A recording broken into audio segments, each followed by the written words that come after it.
ভাইকে আমাকে জানাচ্ছি তার কিছু গুরুত্বপূর্ণ কথা বলার জন্য।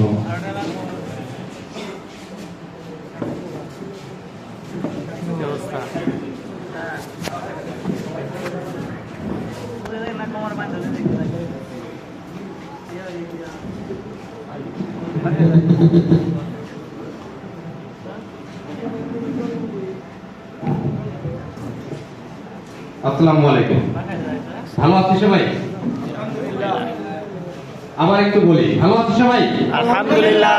আলহামদুলিল্লাহ। মহান আল্লাহ রাব্বুল আলামিনের কাছে শুকরিয়া আদায় করছি এত সুন্দর একটি মহতী অনুষ্ঠানে আমাকে আপনাকে সকলকে উপস্থিত হওয়ার তৌফিক দান করেছেন। কৃতজ্ঞতা প্রকাশ করছি আজকের এই হামিদ যুব সংগঠনের প্রতিষ্ঠাতা সভাপতি, সেক্রেটারি, অন্যান্য সহযোদ্ধা সদস্যবৃন্দ যারা এত সুন্দর একটি মহতী আয়োজনের অনুষ্ঠান করেছে। তার সাথে অভিনন্দন জানাচ্ছি আজকের অনুষ্ঠানের সম্মানিত অতিথিবৃন্দ, দূর দূরান্ত থেকে আমার মানবিক প্ল্যাটফর্মের সকল সহযোদ্ধা ভাই বোন সবাইকে জানাচ্ছি ম্যান ফর ম্যান ফোর্সের পক্ষ থেকে মানবিক শুভেচ্ছা। আপনারা অনেকে আমাকে চিনেন, অনেকে জানেন, অনেকে আমার কার্যক্রম দেখেছেন, হয়তোবা কেউ কেউ নাও চিনতে পারেন। সংক্ষিপ্ত আকারে আমার একটু পরিচয় দিই। আমি মোহাম্মদ রাজিবুল ইসলাম, আমার বাসা ঢাকা সাভারে। আমি 1994 সাল থেকে নিজে রক্ত দিচ্ছি এবং রক্তদাতাদের উৎসাহিত করছি। এ পর্যন্ত 83 ব্যাগ হোল ব্লাড রক্তদান করেছি এবং হাজারো রক্তদাতা সংগ্রহ করেছি আলহামদুলিল্লাহ। 2013 সালে এশিয়া মহাদেশের অন্যতম tragedy Savar Rana plaza tragedy হয়েছিল, আপনারা জানেন। সেই রানা প্লাজা ট্র্যাজেডি ফার্স্ট উদ্ধার কর্মী হিসাবে আমি উদ্ধার কাজ শুরু করি। 17 দিন উদ্ধার কাজ সেখানে করি। তারপরে বাংলাদেশ সরকার ফায়ার সার্ভিস আর সিভিল ডিফেন্সের মাধ্যমে আমাকে ফায়ার ফাইটার এবং ডুবুরি প্রশিক্ষণ দেয়। জাতীয় পর্যায়ে উদ্ধার কর্মী খেতাব পেয়ে আমি সারা বাংলাদেশে ম্যান ফর ম্যান ফোর্স একটি উদ্ধার কর্মী সংগঠনের কার্যক্রম শুরু করি। Bangladesh police, Bangladesh fire service, নৌবাহিনী যে কোনো জায়গায় সড়ক পথে যে দুর্ঘটনাগুলো হয় সেই দুর্ঘটনা পূর্ববর্তী সচেতনতা অ্যাওয়ারনেস এবং পরবর্তী উদ্ধার অভিযানে আমি আমার টিম কাজ করে যাচ্ছি। ফায়ার সার্ভিসের প্রশিক্ষণ নিয়েই আমরা মূলত কাজ করছি এবং সারা বাংলাদেশে যারা মানসিক প্রতিবন্ধী, আমরা অনেকে পাগল বলি, আসলে তারা পাগল না, পাগল হচ্ছে আমরা, আমি পাগল। এই রাস্তার ভবঘুরে মানসিক প্রতিবন্ধী যারা হারিয়ে যায়, যারা পথে পচা জিনিস খাচ্ছে, অর্থালঙ্গ অবস্থায় থাকছে, শিশুরা হারিয়ে যাচ্ছে, বৃদ্ধরা হারিয়ে যাচ্ছে, মা বোন যাদেরকে খুঁজে পাচ্ছি, তাদের পরিবারের সাথে যোগসূত্র করে প্রতিটা পরিবারে হাসি ফোটানোর কাজটাই হচ্ছে আমাদের মূলত। এই উদ্ধার কর্মীর কাজের সাথে সারা বাংলাদেশ সহ পৃথিবীর 6টি রাষ্ট্রে আমাদের কার্যক্রম পরিচালনা হচ্ছে।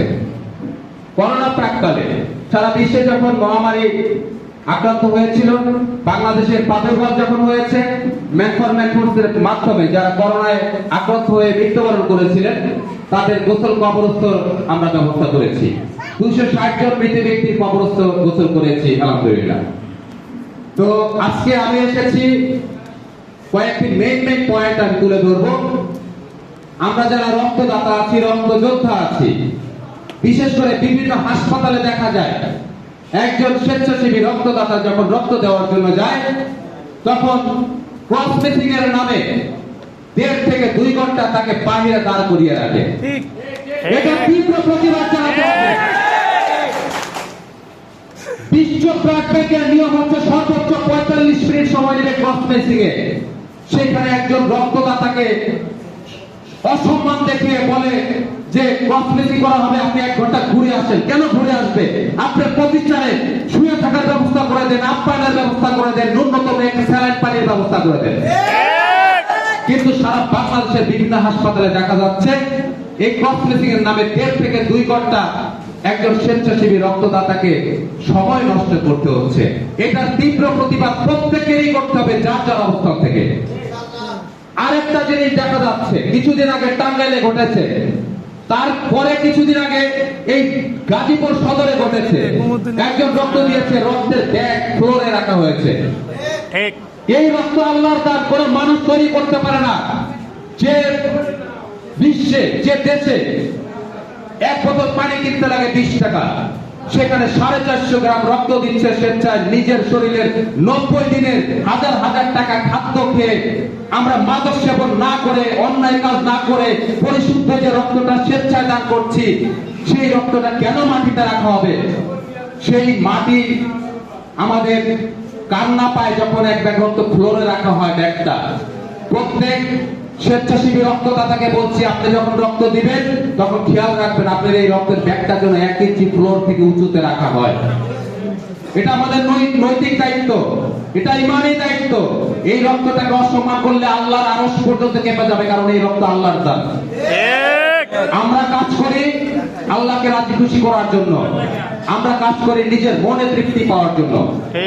সারা বাংলাদেশে প্রেসিডেন্ট, প্রধানমন্ত্রী, যত বড় কর্মকর্তা হোক না কেন, ওরা মানবিক বটে, তবে মানবিকতা করে মাসিক বেতনে।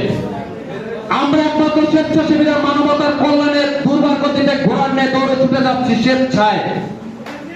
সারা বাংলাদেশে যখন দুর্যোগ হয়, সরকারের পক্ষ থেকে কয়েক লক্ষ টাকা বিতরণ করা হয়, ত্রাণ সামগ্রী দেওয়া হয়। একজন স্বেচ্ছাসেবী কোটি কোটি টাকা ত্রাণ সামগ্রী দিচ্ছেন। বিগত 2022 সালে আমরা দেখেছি, 2024 সালে দেখেছি।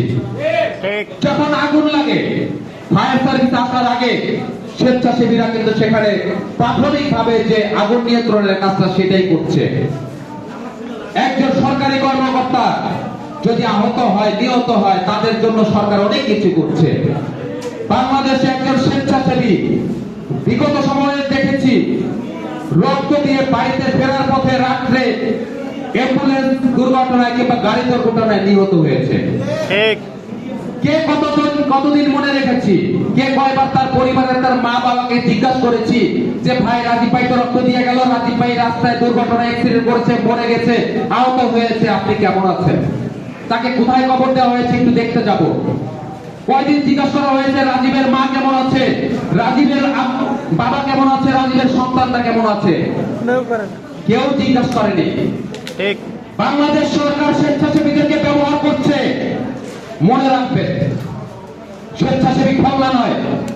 স্বেচ্ছাসেবীরা যেখানে যাবে সেখানে তাদের ভালোবাসা দিতে হবে, স্বেচ্ছাসেবীদেরকে মূল্যায়ন করতে হবে। কারণ স্বেচ্ছাসেবীরা আল্লাহ প্রদত্ত। স্বেচ্ছাসেবীদেরকে স্বয়ং আল্লাহ পাঠিয়েছে এই বাংলার বুকে মানুষের সেবা প্রদান করার জন্য। তাই আমি বলছি, আসুন আমরা সব স্বেচ্ছাসেবীরা একত্র হই, সবাই দুর্বার গতিতে প্রশাসনিক নিয়মে, আইনের ধারায় আমাদের এই বাংলাদেশের স্বেচ্ছাসেবীদেরকে মূল্যায়ন করতে হবে, ভালোবাসা দিতে হবে, প্রতিটা জায়গায় স্বেচ্ছাসেবীদেরকে মর্যাদা দিতে হবে, এমন একটি স্থান করতে হবে। সেটা কি? সেটা হচ্ছে একজন স্বেচ্ছাসেবী যখন ইন্তেকাল করবেন, তখন সেই স্বেচ্ছাসেবীকে উপজেলা প্রশাসনিক পর্যায়ে রাষ্ট্রীয় মর্যাদায় দাফন কাফনের ব্যবস্থা করতে হবে। কারণ আমরা এই বাংলাদেশের ভারসাম্য রক্ষা করার জন্য কাজ করছি, আমরা এই দেশের জনকল্যাণে কাজ করছি, যেটা সারা বিশ্বের কোন সংস্থা বাংলাদেশ সরকার করছে না। আমরা দেশের বৃহত্তর স্বার্থে মানবতার কল্যাণে কাজ করছি, নিজের জীবন বিসর্জন দিয়ে নিজের ভবিষ্যতের কথা চিন্তা করছি না, নিজের জীবন, যৌবন, ভবিষ্যৎ সব বিসর্জন দিয়েছি এই জনকল্যাণে কাজ করার জন্য। তাহলে আমি মারা যাওয়ার পরে রাষ্ট্রীয় পর্যায়ে উপজেলা প্রশাসন, উপজেলা ম্যাজিস্ট্রেট দিয়ে আমার জানাজায় অংশগ্রহণ করবে না, উপজেলা সমাজসেবা কর্মকর্তা, উপজেলা থানা কর্মকর্তা, উপজেলা স্বাস্থ্য কর্মকর্তা আমার জানাজায় যাবে না, এটা মেনে নেওয়া যায় না। বাস্তবায়ন করতে হবে। আমি আজকে বলছি, আপনারা আমার ভাই, আপনারা আমার বোন, আমরা সবাই মিলে যার যার অবস্থান থেকে দুর্বার গতিতে একত্র হয়ে কাজ করতে হবে। প্রতিষ্ঠাতা এই বাংলার বুকে করতে হবে। খুব শীঘ্রই 2026 সাল যাওয়া যাবে না, 2025 সালে এই নিয়ম চালু করতে হবে।